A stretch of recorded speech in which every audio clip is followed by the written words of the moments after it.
رجائي يا رجائي يا رجائي يا رجائي يا رجائي. الحمد لله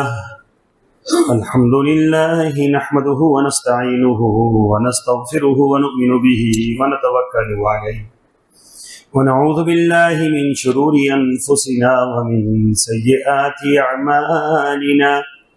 من يهده الله فلا مضل له ومن يضلل فلا هادي له.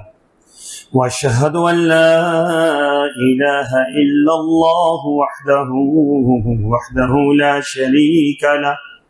وأشهد أن محمدا عبده ورسوله. أما بعد فإن أحسن الكلام كلام الله وأحسن الهدي هدي محمد صلى الله عليه وسلم. وشر الأمور محدثاتها وكل محدثة بدعة وكل بدعة ضلالة وكل ضلالة في النار. قال الله تبارك وتعالى في القرآن المجيد: أعوذ بالله السميع العليم من الشيطان الرجيم. بسم الله الرحمن الرحيم. إن في خلق السماوات والأرض واختلاف الليل والنهار لآيات لأولي الألباب الذين يذكرون الله قياما وقعودا وعلى جنوبهم ويتفكرون في خلق السماوات والأرض ربنا ما خلقت هذا باطلا سبحانك فقنا عذاب النار. ربنا إنك من تدخل النار فقد أخزيته وما للظالمين من أنصار.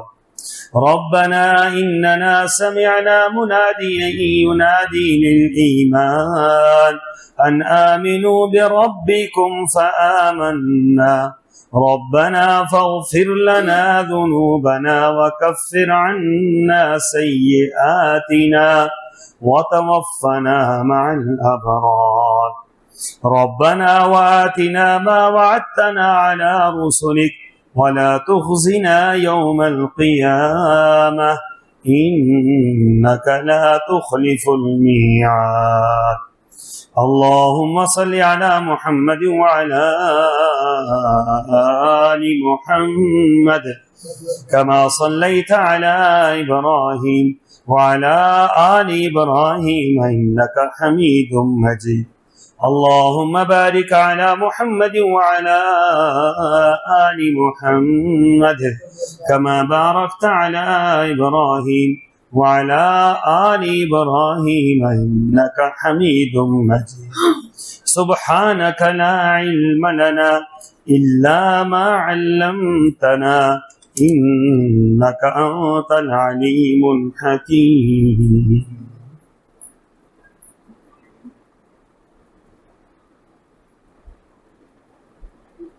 اور آسمان اور زمین کی پیدائش میں رات اور دن کے باری باری آنے جانے میں اہل عقل کے لیے بہت سی نشانیاں ہیں. جو اٹھتے بیٹھتے لیٹتے ہر حال میں اللہ کو یاد کرتے ہیں اور آسمانوں اور زمین کی پیدائش میں غور و فکر کرتے ہیں اور پکار اٹھتے ہیں کہ ہمارے رب، تو نے یہ سب کچھ بے مقصد پیدا نہیں کیا، تیری ذات اس سے پاک ہے. بس اے ہمارے رب، ہمیں دوزخ کے عذاب سے بچا لے، کیونکہ جسے تو نے دوزخ میں ڈالا وہ گیا اسے بڑی رسوائی میں ڈال دیا، اور وہاں ظالموں کا کوئی بھی مددگار نہیں ہوگا. اے ہمارے رب، ہم نے پکارنے والے کی پکار کو سنا جو ایمان کی طرف دعوت دیتا اور کہتا تھا اپنے رب پر ایمان لاؤ، تو ہم نے اس کی پکار کو سنا اور ہم ایمان لے آئے. بس ہمارے گناہ معاف کر دے، ہماری برائیاں دور فرما اور ہمیں نیک لوگوں کے ساتھ موت عطا فرما۔ اے ہمارے رب، تو نے اپنے رسولوں کی زبان پر ہم سے جو وعدہ کیا ہے وہ پورا فرما، اور قیامت کے دن ہمیں رسوا نہ کرنا، بے شک تو اپنے وعدے کی خلاف ورزی نہیں کرتا۔ آیت نمبر 190 تا 194 سورہ آل عمران۔ سامعین محترم، انسان کی زندگی میں بے شمار چیزیں بہت قیمتی ہیں اور بہت زیادہ اللہ کی انعامات ہر انسان پر موجود ہیں۔ زندگی کا ایک ایک لمحہ یہ اللہ کی نعمت ہے، اور ان انعامات کو شمار کرنا کسی کے بس کی بات نہیں ہے۔ وَإِن تَعُدُّوا نِعْمَةَ اللَّهِ لَا تُحْصُوهَا، فرمایا اللہ کی نعمتوں کو شمار کرنا چاہو تو تم شمار نہیں کر سکتے۔ یہ ہر ایک شخص کو الگ الگ خطاب کیا گیا ہے، کوئی امیر ہے، کوئی غریب ہے، کوئی بادشاہ ہے، کوئی فقیر ہے، کوئی ادنا ہے، اعلیٰ ہے، مسلمان ہے، کافر ہے، نیک ہے، بد ہے۔ ہر ایک کو اللہ تعالیٰ نے یہ فرمایا کہ تیرے اوپر اتنی نعمتیں ہیں کہ تو ان نعمتوں کو شمار نہیں کر سکتا۔ یہ نعمتیں جو اللہ نے دی یہ ہر ایک کو دی، بغیر اس کے کہ یہ مجھے مانتا ہے یا نہیں مانتا، یہ نیک ہے یا بد ہے، ہر ایک کو اللہ نے نعمتیں دی۔ ان بڑی نعمتوں میں سے ایک نعمت آپ کی اور ہماری زندگی ہے۔ ہمارے لیے سب سے قیمتی اثاثہ ہماری زندگی ہے تو سب کچھ ہے، اور زندگی نہیں ہے تو کچھ بھی نہیں ہے۔ ہماری زندگی کی ایک ابتدا ہے اور ہماری زندگی کی ایک انتہا ہے۔ ابتدا یہ بھی اللہ کے حکم سے ہوئی اور انتہا بھی اللہ کے حکم سے ہوگی۔ ایک لمحہ نہ ابتدا میں ہمارا دخل ہے نہ انتہا میں ہمارا دخل ہے۔ اللہ کا ایک نظام ہے جو اس نے بنایا ہے، اور ایسا اٹل نظام ہے کہ ساری دنیا کے لوگ مل کر اس بات پر عہد کر لیں اور اس بات پر معاہدہ کر لیں کہ یہ آنے والا بچہ یہ نہیں آئے گا، اللہ تبارک و تعالیٰ کا حکم ہو، اس کا آرڈر ہو، اس نے فیصلہ کر لیا ہو، اللہ کے حکم کو کوئی روک سکتا؟ فرعون نے یہ فیصلہ کر لیا تھا کہ موسیٰ علیہ السلام دنیا میں نہیں آئیں گے۔ فرعون کے پاس فوج بھی تھی، اختیارات بھی تھے، مخابرات بھی تھی، سب کچھ تھا، خدائی دعوے دار بھی تھا، لیکن میرے اللہ نے چاہا تو صرف میرے اللہ نے یہ نہیں چاہا کہ موسیٰ آئیں گے علیہ السلام، بلکہ میرے اللہ نے یہ فیصلہ کیا کہ موسیٰ علیہ السلام پیدا بھی ہوں گے اور فرعون کے گھر میں رہیں گے اور فرعون کے مال سے ان کی پرورش ہوگی، اور میرا اللہ اپنے ہر فیصلے پر غالب ہے۔ اس نے اپنا فیصلہ پورا کر دکھایا۔ اس نے جو فیصلہ کیا ساری کائنات اس کے مقابلے میں کھڑی تھی، لیکن میرے اللہ نے جو فیصلہ کیا وہ پورا ہو گیا۔ رسول اللہ صلی اللہ علیہ وسلم کے متعلق کفار نے یہ فیصلہ کر لیا کہ آپ کو قتل کرنا ہے، لیثبتوک او یقتلوک او یخرجوک، یا آپ کو ہم قید کر لیں گے، یا آپ کو ہم قتل کر لیں گے، یا آپ کو ہم جلا وطن کر دیں گے۔ میرے اللہ نے یہ فیصلہ کیا کہ اے محمد صلی اللہ علیہ وسلم، یہ جتنی بھی باتیں کر لیں ان کی کوئی بات پوری نہیں ہوگی، ہم آپ کو صحیح سالم بغیر کسی پریشانی کے ہم نے یہاں سے نکالنا ہے اور مدینہ طیبہ میں آپ کو پہنچا دینا ہے۔ دنیا دیکھتی رہ گئی، جاسوس پھرتے رہ گئے، لوگ 100 اونٹوں کے لیے تڑپتے رہ گئے، لیکن کوئی اللہ کے مد مقابل اللہ کے فیصلے کو نہیں بدل سکا۔ اس لیے اللہ کے فیصلوں میں سے ایک فیصلہ یہ ہے کہ آپ کی اور ہماری زندگی یہ اللہ تبارک و تعالیٰ کی ایک نعمت ہے، اور ایک خاص وقت ہے اس کا کہ وہ کتنے عرصے کے لیے آپ کو اور ہمیں کوئی پتہ نہیں۔ یہ اللہ کی حکمتوں میں سے ایک حکمت ہے یہ جو اللہ تبارک و تعالیٰ نے فیصلہ کیا ہے ہماری زندگی کے بارے میں ہم سے پوشیدہ رکھا، اور یہ اللہ کی بڑی حکمت ہے۔ کبھی کبھار میں سوچتا ہوں اگر کسی انسان کو یہ پتہ لگ جاتا کہ میری 2 سال بعد موت ہو جانی ہے تو وہ آج ہی مر جاتا ہے، وہ سوچ اور فکر میں آج ہی مر جاتا کہ میں نے سال بعد مر جانا ہے، میں نے 6 مہینے بعد مر جانا ہے، میں نے 2 مہینے بعد مر جانا ہے۔ حالانکہ ڈاکٹر جو ہیں وہ تخمینے کے طور پر یہ کہتے ہیں کہ اس بندے کی زندگی اتنی رہ گئی ہے، تو لوگوں کا کیا حال بن جاتا ہے کہ یار میں تو زندگی کے اختتام پر پہنچ گیا ہوں۔ تو اللہ نے ہماری زندگی کو پوشیدہ رکھا ہے، اس لیے پوشیدہ رکھا کہ جو زندگی ہمیں ملی ہے اس زندگی کے اندر ہم کھلے طریقے سے، ہم ترغیب کے ساتھ، ترہیب کے ساتھ اللہ تبارک و تعالیٰ کے احکامات کو بجا لائیں اور اللہ تبارک و تعالیٰ کو راضی کریں۔ آپ کو زندگی کے 10 دن ملے ہوں، 10 سال ملے ہوں، 100 سال ملے ہوں، اللہ تبارک و تعالیٰ نے جو زندگی آپ کو دی ہے یہ اللہ کی نعمت ہے، اور اللہ تبارک و تعالیٰ نے کل قیامت کے دن اس کے بارے میں پوچھنا ہے۔ رسول اللہ صلی اللہ علیہ وسلم نے ایک عجیب بات فرمائی، آپ نے فرمایا کہ جس انسان کو اللہ نے 60 سال کی زندگی دے دی، 60 سال کے بعد دنیا سے چلا گیا، اب اگر کوئی اللہ کے سامنے عذر پیش کرتا ہے کہ اللہ 60 سال کے اندر میں تیری عبادت نہیں کر سکا، تجھے راضی نہیں کر سکا، نیکیاں نہیں کما سکا، تو رسول اللہ صلی اللہ علیہ وسلم نے فرمایا کہ اللہ تعالیٰ اس کا کوئی عذر قبول نہیں فرمائیں گے، اللہ تبارک و تعالیٰ اس کو جہنم میں داخل کریں گے۔ 60 سال زندگی یہ معمولی زندگی نہیں ہوتی، 60 دن مل جائیں تو بہت بڑی بات ہوتی ہے، 60 لمحے مل جائیں بہت بڑی بات ہوتی ہے۔ رسول اللہ صلی اللہ علیہ وسلم کے پاس ایک صحابی آئے، غزوے میں آپ موجود ہیں، جنگ کے میدان کے اندر آپ موجود ہیں، آپ علیہ الصلوۃ والسلام صحابہ کرام کو میدان جنگ کے اندر جہاد کی ترغیب دے رہے۔ بدو دیہاتی آیا، اے اللہ کے رسول صلی اللہ علیہ وسلم آپ کیوں آئے ہیں؟ کہا ہم جہاد کے لیے آئے ہیں۔ کہا اچھا جہاد کرنے سے ملے گا کیا؟ کہا جنت ملے گی۔ کہا اگر میں جہاد کروں مجھے بھی جنت ملے گی؟ کہا بالکل تجھے جنت ملے گی۔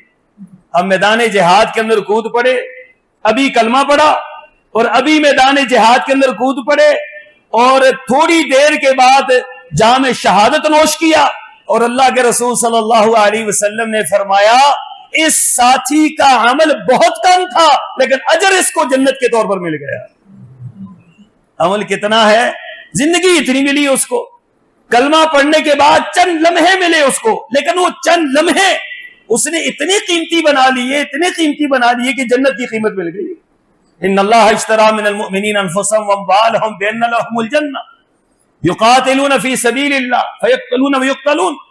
فرمایا کہ اللہ تبارک و تعالیٰ نے جو انسان سے اس کا مال بھی خریدا ہے، اس کی جان بھی خریدی ہے، کس کے بدلے میں؟ جنت کے بدلے میں۔ اب یہ میدان کے اندر کودا اور میدان کے اندر جاتے ہی اللہ نے اس کو شہادت سے سرفراز کر دیا۔ تو رسول اللہ صلی اللہ علیہ وسلم کیا فرما رہے ہیں؟ آپ نے فرمایا کہ عمل تھوڑا کیا لیکن اللہ سے جنت وصول کر دی۔ تو اللہ کے بندو، اصل مسئلہ یہ ہے کہ بعض اوقات ایک لمحے میں جنت مل جاتی ہے، اور بعض ایسے بدنصیب ہوتے ہیں، اللہ ہمیں ان سے بچائے اور اللہ ہمیں محفوظ رکھے کہ وہ پوری زندگی گزار جاتے ہیں لیکن جنت کو حاصل نہیں کر سکتے، جنت کے لیے محنت نہیں ہوتی، کوشش نہیں ہوتی۔ اس لیے ہماری زندگی کا ایک وقت متعین ہے، اس وقت کو زندگی کی سب سے بڑی غنیمت جانیے۔ یہ وقت کی 3 خاصیتیں ہوتی ہیں، یاد رکھیں۔ ایک، وقت کسی سے پوچھ کر نہیں آتا ہے کہ میں نے آنا ہے، یا ہم صبح کی ہے نا تو کسی سے پوچھا ہے وقت نے کہ میں نے صبح کرنی ہے یا نہیں کرنی۔ وقت اپنی تیز رفتاری کے ساتھ چل رہا ہے، صبح ہو گئی ہے، اب دوپہر ہو گئی ہے، پھر شام ہو جائے گی، اور پھر رات ہو جائے گی، پھر اگلا دن آ جائے گا۔ وقت کسی سے پوچھ کر نہیں آتا۔ دوسری خاصیت یہ ہے کہ وقت ٹھہرتا نہیں ہے، خوشی ہے یا غم ہے وقت ٹھہرتا نہیں ہے، یہ ایک جگہ پر نہیں رہتا، ابھی کچھ اور ہے، بعد میں کچھ اور ہوگا، صبح کچھ اور ہوگا، شام کو کچھ اور ہوگا، وقت ٹھہرتا نہیں ہے۔ تیسری وقت کی خاصیت یہ ہے کہ وقت پلٹ کر نہیں آتا۔ کوئی اگر ایسا وقت ہمیں ملے جب ہم بہت خوش ہوں اور زندگی میں یہ تمنا کریں کہ یہ وقت لوٹ آئے، تو اللہ کے بندو کبھی وقت لوٹ کر واپس آتا، کبھی واپس نہیں آتا۔ شاعروں نے بڑی بڑی کتابیں اس پر لکھی ہیں، کاش کے وقت لوٹ کر آ جائے، کاش کی جوانی لوٹ کر آ جائے، کاش کی خوشیوں کے لمحات لوٹ کر آ جائیں، لیکن پھر لکھتے ہیں کہ ہم پوری زندگی یہ الفاظ کہتے رہے، ایک لمحہ بھی واپس آ سکتا، واپس نہیں آتا۔ تو وقت یہ بڑی اہم ترین چیز ہے، یہ تیزی کے ساتھ گزر رہا ہے، واپس پلٹ کر ہی نہیں آ سکتا ہے، جو گزر گیا ہے اس کا ازالہ نہیں ہو سکتا ہے۔ اس لیے ہر لمحے اہل ایمان کو اپنے وقت کو قیمتی بنانا ہے۔ وقت کا ضیاع زندگی کا ضیاع ہے، وقت کا ضیاع آخرت کے اندر خسارہ ہے، وقت کا ضیاع اللہ تبارک و تعالیٰ کے سامنے پیش ہو کر گھاٹے کا سودا ماننا ہے، وقت کا ضیاع رسول اللہ صلی اللہ علیہ وسلم کی زندگی کے ساتھ دھوکہ ہے، وقت کا ضیاع یہ اپنے آپ کو برباد کرنے کے مترادف۔ اللہ تبارک و تعالیٰ نے آپ کو قیمتی اوقات دیے ہیں، ان قیمتی اوقات کو منظم طریقے سے آپ کو چلانا ہے۔ دیکھیں اللہ تعالیٰ نے ایک نظام ہمیں بنا کر دیا ہے اہل ایمان کو۔ وہ نظام کیا ہے کہ رات کو آپ نے جلدی سونا ہے اور صبح آپ نے جلدی، اہل ایمان کب اٹھتے ہیں؟ وَبِالْأَسْحَارِ هُمْ يَسْتَغْفِرُونَ۔ جب یہ مرغا اذان دیتا ہے نا، آپ نے کبھی، اب مرغے تو رکھے نہیں ہیں، جو ہیں وہاں پر ان کو دیکھے، تجربہ کرے کہ یہ اذان کس ٹائم دیتا ہے۔ مرغا 2 اذانیں دیتا ہے، ایک اذان وہ سحری کے وقت دیتا ہے۔ اللہ نے فطرت کے مطابق اس کو بنا رکھا ہے، اور کمال یہ ہے کہ رسول اللہ صلی اللہ علیہ وسلم نے فرمایا کہ یہ جو مرغا اذان دیتا ہے، یہ فرشتہ اس کو آ کر دیکھتا ہے، فرشتہ آ کر اس کو اٹھاتا ہے، فرشتے کو دیکھ کر یہ اذان دے رہا ہوتا ہے۔ میرے اللہ نے ایک بڑا نظام بنا رکھا ہے اس کے، اذان ہوگی وہ جاگ گیا۔ اب اذان کس لیے دے رہا ہے؟ تاکہ یہ مسلمان کیا کریں، یہ جاگ جائیں اور یہ اللہ کو راضی کریں۔ ہماری ابتدا کب ہوتی ہے؟ صبح کی سحری کے وقت ہوتی ہے۔ یہ سحری کا وقت اتنا قیمتی وقت ہے کہ فرمایا وَبِالْأَسْحَارِ هُمْ يَسْتَغْفِرُونَ، فرمایا یہ وہ قیمتی وقت ہے کہ جب اہل ایمان کیا کرتے ہیں؟ استغفار کرتے ہیں، گہری نیند نہیں سوتے۔ اس وقت جا کر نہیں سوتے، وہ سونے کا وقت نہیں ہوتا، جاگنے کا وقت ہوتا ہے، وہ اللہ سے مانگنے کا وقت ہوتا ہے۔ رسول اللہ صلی اللہ علیہ وسلم نے فرمایا اللہ تبارک و تعالی آسمان دنیا پر آتے ہیں، سحری کے وقت آسمان دنیا پر آتے ہیں اور ایک فرشتے کو منادی کرواتے ہیں۔ فرشتہ بولتا ہے یا اللہ خود منادی کرتے ہیں۔ وہ منادی کیا ہے کوئی استغفار کرنے والا کہ میں اس کے استغفار کو قبول کر لوں، ہے کوئی معافی طلب کرنے والا اس کو معاف کر دوں، ہے کوئی مجھ سے مانگنے والا اس کو عطا کر دوں۔ اب اللہ تبارک و تعالیٰ آسمان دنیا پر ہیں اور اللہ تبارک و تعالیٰ خود منادی فرما رہے ہیں، اور بدنصیب انسان سویا ہوا ہو تو بتلائیے یہ گھاٹا ہے یا نہیں؟ یہ وقت کا کتنا بڑا ضیاع، کتنا بڑا نقصان ہے کہ مالک جو ہے وہ پکار رہا ہے اور غلام سو رہا۔ مالک دینے پہ راضی ہے، جو مجبور ہے، مغرور ہے، وہ سویا ہوا ہے۔ تو اللہ کے بندوں پھر کیسے ملے گا؟ مانگنے کے وقت لوگ سوئے ہوئے ہوتے ہیں، لینے کے وقت لوگ سوئے ہوئے ہوتے ہیں، قبولیت دعا کے وقت لوگ سوئے ہوئے ہوتے ہیں۔ تو بتلائیے کہ ہم نے وقت کی کہاں قدر کی ہے؟ وقت تو یہ جاگنے کا تھا، وَإِنَّ نَاشِئَةَ اللَّيْلِ هِيَ أَشَدُّ وَطْئًا وَأَقْوَمُ قِيلًا، فرمایا کہ رات کی جو آخری پہر ہے، اس آخری پہر کو جاگنے والے وہ کچھ حاصل کرتے ہیں جو پورا دن لگا کر بندہ حاصل نہیں کر سکتا۔ اس وقت ایک وقت کا استغفار پورے دن کے استغفار پر بھاری ہے، ایک سجدہ پورے دن کے سجدوں پر بھاری ہے، ایک قرآن کی تلاوت پورے دن کی قرآن تلاوت پر بھاری۔ فرمایا ان قرآن الفجر کان مشہودا، فرمایا کہ فجر کے وقت قرآن کی تلاوت کرو، سحری کے وقت قرآن کی تلاوت کرو۔ کیوں؟ سحری کے وقت تمہارے قرآن کی تلاوت سننے کے لیے اللہ کے فرشتے آسمان سے نازل ہوتے ہیں۔ صرف تم نہیں سن رہے ہوتے یا تم نہیں تلاوت کر رہے ہوتے، اللہ کے فرشتے کر رہے ہوتے۔ قیمتی ترین وقت ہے سحری کا۔ اسی لیے کہنے والے نے کہا کہ کوئی انسان بھی خیر کی منزلیں، بھلائی کی منزلیں، نیکی کی منزلیں طے نہیں کر سکتا ہے جب تک سحری کے وقت وہ اپنے رب کو راضی کرنے کے لیے نہ اٹھتا ہو۔ میں ہوں یہ غزالی ہو، شرازی ہو، کوئی بھی ہو، دنیا کے جتنے بڑے بڑے لوگ گزرے ہیں ان سب نے جو کمایا ہے وہ سحری کے وقت کمایا ہے، جو ان کے ہاتھ آیا ہے سحری کے وقت آیا ہے۔ اگر سحری انہوں نے ضائع کر دی تو اس کے بعد ان کے ہاتھ کچھ بھی نہیں آیا۔ اس کے بعد قیمتی وقت کیا ہے؟ فجر کا وقت سب سے زیادہ قیمتی۔ اللہ کے بندوں کتنا قیمتی وقت ہے فجر کا۔ رسول اللہ صلی اللہ علیہ وسلم نے فرمایا جو بندہ صبح فجر کے وقت اٹھتا ہے اور اٹھ کر وہ مسجد کی طرف باوضو ہو کر چلتا ہے، اللہ تبارک و تعالی اس کو ایک اعزاز دیتے ہیں۔ اعزاز کیا ہوتا ہے؟ اس کے ہاتھ میں رحمان کا جھنڈا ہوتا ہے، اللہ کا جھنڈا لے کر گھر سے نکل رہا ہوتا ہے۔ کتنا قیمتی یہ انسان اور کتنا قیمتی وقت ہے کہ جب ایک بندہ گھر سے نکلا ہے، تنہا نکلا ہے، لیکن اللہ فرما رہے ہیں اس کے ہاتھ میں کس کا جھنڈا ہے؟ رحمان کا جھنڈا ہے۔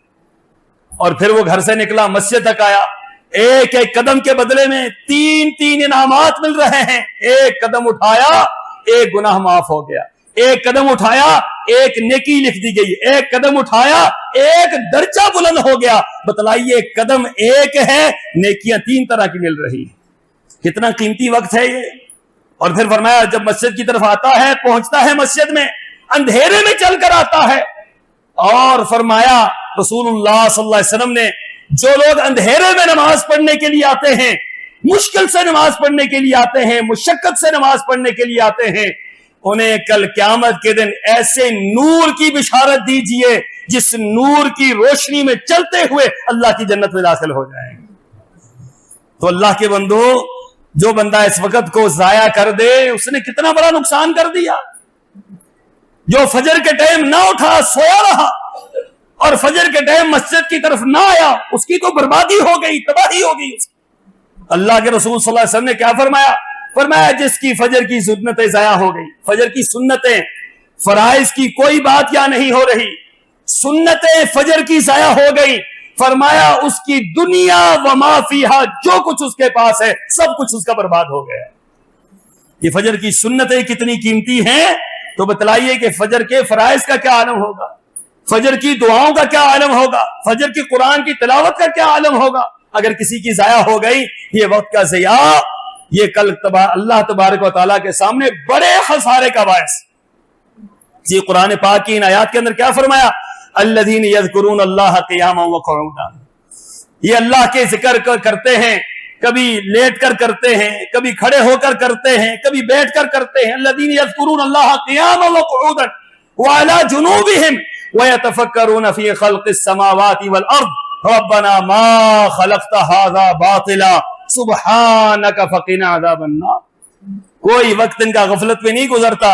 رات کو جب سوتے ہیں اللہ کو یاد کر کے سوتے ہیں، رات کو کروٹ بدلتے ہیں اللہ کو یاد کرتے ہیں، رات کو جب اٹھتے ہیں اللہ کو یاد کرتے ہیں، بیٹھتے ہیں اللہ کو یاد کرتے ہیں۔ کوئی لمحہ ایسا نہیں ہوتا جو ان کا اللہ کی یاد کے بغیر گزر جائے۔ اہل ایمان کی اللہ نے صرف بیان کی ہے قرآن پاک، اس لیے کہ وقت بہت قیمتی ہے، یہ وقت گزر رہا ہے تیزی کے ساتھ، اگلے لمحے کا کوئی پتہ نہیں ہے کہ اگلا لمحہ ہماری زندگی میں آنا بھی ہے یا نہیں آنا۔ اس لیے فرمایا اب فجر کا ٹائم آ گیا، فجر کے بعد اب طلوع فجر ہے، زندگی کی ابتدا ہو رہی ہے، جانور اٹھ رہے ہیں، پرندے اٹھ رہے ہیں، اللہ کی طرف سے برکات نازل ہو رہی ہیں۔ اور رسول اللہ صلی اللہ علیہ وسلم نے کیا فرمایا؟ آپ نے فرمایا میری امت کے لیے اللہ تعالیٰ نے، میری امت کے لیے اللہ تبارک و تعالیٰ نے صبح کے وقت میں برکت رکھ دی۔ کوئی عمل بھی آپ کریں گے، چاہے عمل تھوڑا ہو اجر زیادہ ملے گا، کام تھوڑا ہو صلہ زیادہ ملے گا۔ برکت کا معنی یہی ہوتا ہے تھوڑے وقت میں زیادہ چیز حاصل کرنا۔ اب جو برکت کا وقت ہے، اس برکت کے وقت میں مسلمان کیا ہے؟ سو رہا ہے، غفلت کا شکار ہے، موج مستی میں ہے، تو بتلائیے اس نے تو تباہی کر دی، اپنے ہاتھوں سے اپنا وقت برباد کیا، اپنی زندگی کے قیمتی لمحات کو ضائع کر دیا ہے۔ اور ہمارے ہاں ایک جملہ بولا جاتا ہے، بڑا خطرناک جملہ، بڑا ہولناک جملہ، بڑا وزنی جملہ، کہ ہم وقت کیا کر رہے ہیں؟ وقت گزار رہے ہیں، ہم وقت گزارتے ہیں۔ اللہ کے بندو، وقت ہم نہیں گزار رہے، وقت ہمیں گزار رہا ہے۔ ہم وقت کو ضائع نہیں کر رہے، وقت ہمیں کھا رہا ہے، ہمیں لوٹ رہا ہے، وقت ہمیں برباد کر رہا ہے۔ ہم یہ سمجھتے ہیں وقت گزر گیا، میں نے گزار دیا۔ کیسے گزارا؟